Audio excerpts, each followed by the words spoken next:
কাল এবং খাল দুটো আলাদা শব্দ। এই শব্দ দুটার প্রথমে আমরা দুটা আলাদা ধ্বনি পাচ্ছি, একটা হচ্ছে ক আর একটা কি খ। অর্থাৎ ধ্বনি কাকে বলে আমরা কি জানি, আমাদের বাকযন্ত্রের সাহায্যে যেটা উচ্চারিত হয় এর নির্দিষ্ট একটা অর্থ থাকতে পারে, ঠিক আছে, নাও থাকতে পারে।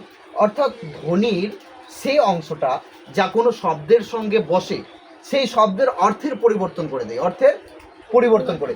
যেরকম আমি এই যে আল আছে এই দুটা কিন্তু সেম, তাই না, আলটা একেবারে একই রকম, কিন্তু তার আগে একটা ধ্বনি আমি বসাইছি ক আর এর আগে বসাইছি খ।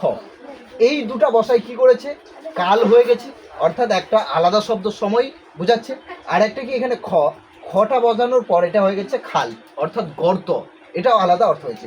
অর্থাৎ আমরা ধ্বনিমূল কাকে বলবো, ধ্বনিমূল হচ্ছে কোনো ভাষার সেই ক্ষুদ্রতম একক যা শব্দের আগে বসে বা শব্দের সঙ্গে বসে শব্দের অর্থ পরিবর্তন করে দেয়। অর্থাৎ শব্দের অর্থ পরিবর্তন করার ক্ষমতা কার আছে, ধ্বনিমূলের।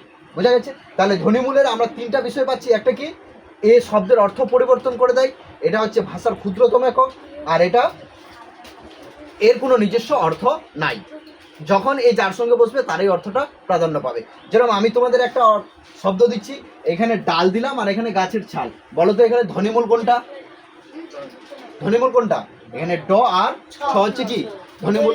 আমি যদি ওরকম আর একটা দিই ছেলে আর একটা দিলাম বেলে, তাহলে তোমরা বলো তো এখানে ধ্বনিমূল কোনটা, ছে আর বে, লে কিন্তু দুটাতেই আছে একই, তাই না। এবার মজার বিষয় হচ্ছে ধ্বনিমূলের আর একটা অংশ হচ্ছে, আর একটা রূপ হচ্ছে যেটাকে আমরা বলি সহধ্বনি।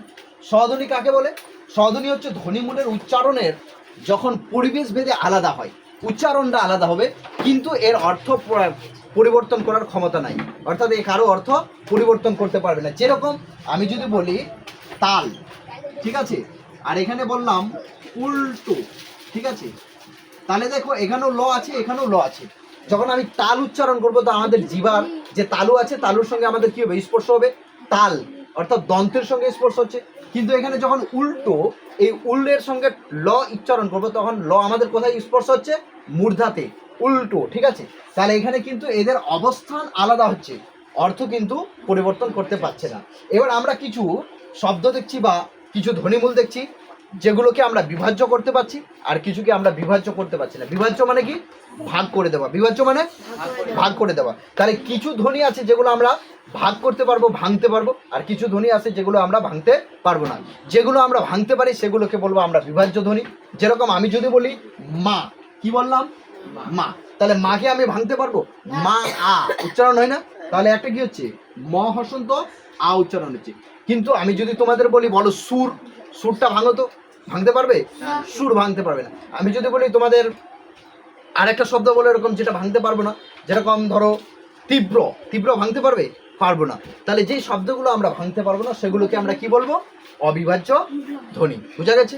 তাহলে আজকে আমরা কি শিখলাম, ধ্বনিমূল কাকে বলে, স্বধ্বনি কাকে বলে, এবং বিভাজ্য ধ্বনি এবং অবিভাজ্য ধ্বনি কাকে বলে।